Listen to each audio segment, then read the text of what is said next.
kirusha Imana amaboko,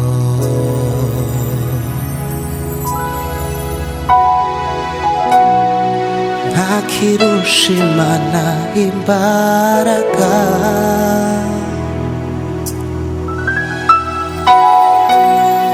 nta kirusha Imana amaboko,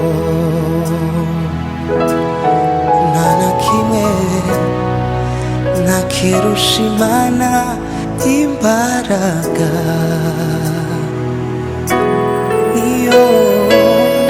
niyo yaba ari imibabaro cyangwa se